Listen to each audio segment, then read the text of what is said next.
fanatiques, on revient pour un second épisode de Tu m'as de quoi ce soir. Et cette semaine on a décidé de se faire peur. Tu l'auras compris, on va te parler des séries horrifiques. Et on rentre tout de suite dans le vif du sujet avec la célèbre American Horror Story de la chaîne FX. Déjà 6 saisons à son actif, c'est un embarquement immédiat vers vos démons. Les psychopathes de vos cauchemars s'invitent chez vous. Maison hantée, asile de fous, sorcières, clowns effrayants ou encore démons violeurs, d'une saison à l'autre, l'horreur prend de nouveaux visages. Cette série anthologique parvient avec brio à effrayer ses spectateurs et à les maintenir en alerte, dans une ambiance sombre et angoissante.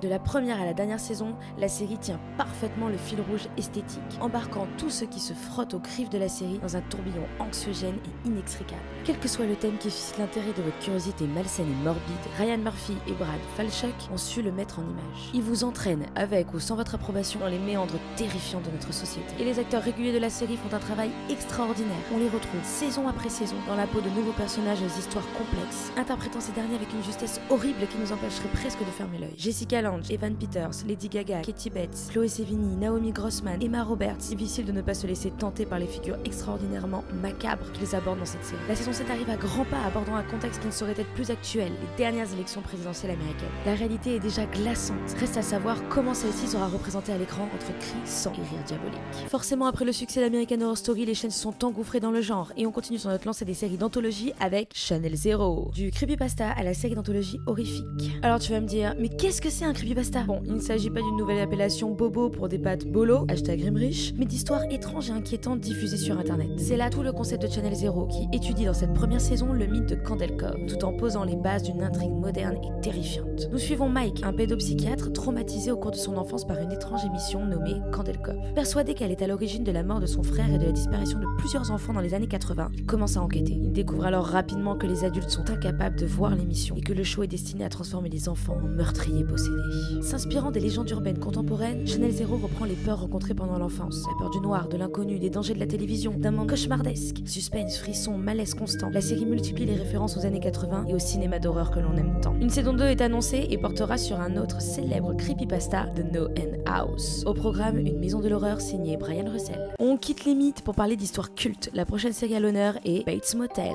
Norman et Norma Bates vous accueillent dans le Bates Motel pour un séjour angoissant garanti. Bates Motel est le préquel contemporain de Psychose d'Hitchcock. Ce thriller psychologique revient sur le passé du grand psychopathe Norman Bates, merveilleusement interprété par Freddie Highmore. Un gros changement depuis Charlie la chocolaterie et Arthur et les Minimoys. Espérant repartir à zéro après la mort mystérieuse de son mari, Norma Bates quitte l'Arizona pour l'Oregon avec son fils Norman, où elle achète un vieux motel et un manoir abandonné depuis plusieurs années.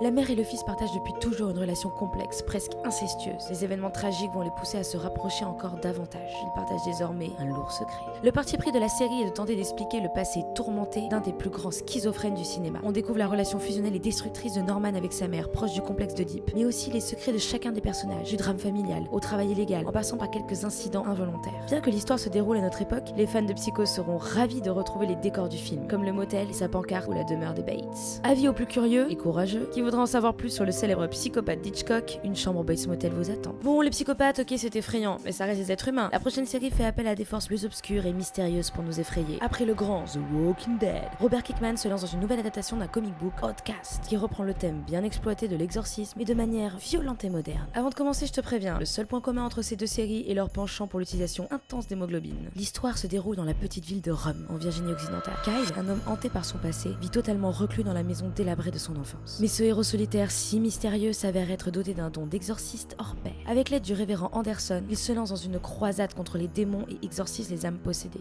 Contrairement aux autres œuvres du genre, l'exorcisme ne se fait pas à coups d'eau bénite, de prière ou de danse de la pluie. Cal doit aller chercher les démons dans la gueule des hôtes à main nue et par la force. Et les enfants ne sont pas épargnés. Une belle manière d'imager le dicton, se faire violence. Outcast est carrément flippante. Les séquences violentes, choquantes et terriblement crues hantent les nuits et instaurent la peur. On se laisse séduire par l'atmosphère ténébreuse, pesante, envoûtante, qui ne nous lâche jamais, même quand il fait jour. La série emmène doucement le spectateur vers une forme de paranoïa, parfois aux frontières du réel. Nous ne savons jamais réellement qui est possédé, car les démons sont autant dans l'esprit de Kyle que dans le corps de ceux qu'il va exorciser. Bref, ne surtout pas passer à côté de cette série aussi sanglante que perturbante. Et crois-moi, même si l'exorcisme ce n'est pas ton dada, tu vas flipper. Retour aux psychopathes. Oui, décidément, ils ont le vent en poupe ceux-là. On enchaîne avec Scream, la série directement inspirée du slasher culte de Wes Craven, a déjà fait frissonner des millions de téléspectateurs. Âmes sensibles s'abstenir. À Lakewood, un tueur masqué déguisé en fantôme sème la terreur, faisant ressurgir les secrets d'un passé trouble. L'assassinat d'un lycéen ravive le souvenir d'une tuerie ayant eu lieu 20 ans plus tôt. Alors que le tueur était obsédé par Daisy, sa fille Emma a aujourd'hui l'âge de sa mère au moment des ces drames. Y aurait-il un lien avec Brandon James, qui à l'époque avait laissé de nombreuses victimes sur son passage?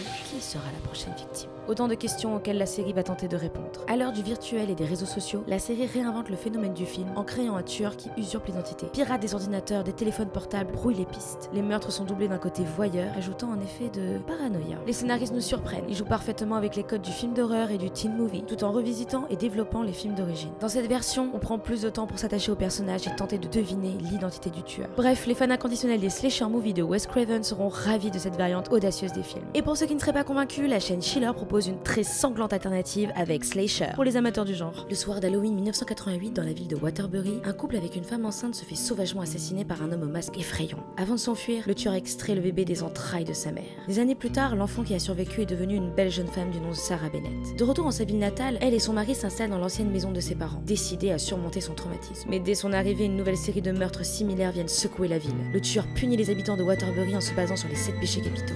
Ça me dit quelque chose ça. Sarah rouvre alors l'enquête et fait tomber les masques de la communauté qui paye ses secrets plus ou moins avouables. Malgré l'aspect convenu et prévisible du scénario, la série procure un réel plaisir. Les 8 épisodes que comprennent cette première saison offrent leur lot d'hémoglobine, de gore et de suspense, sans jamais relâcher la pression. On entre dans la psychologie du tueur, en prenant le temps de découvrir les personnages pour mieux comprendre ses motivations. Souvent comparé à la série Scream, Slasher se démarque par sa façon très graphique de représenter les exécutions. Rien n'est laissé au hasard. On se demande qui sera la prochaine victime, comment va-t-elle mourir, et ce jusqu'à la révélation finale, typique et pourtant surprenante. Ça en devient presque amusant. Alors Scream ou Slasher, à toi de voir ce qui t'effraie le plus. Et voilà, tu n'as plus d'excuses si tu ne sais pas quoi mater ce soir. On se retrouve très vite sur une nouvelle thématique. En attendant, n'oublie pas de partager et de t'abonner. Ciao!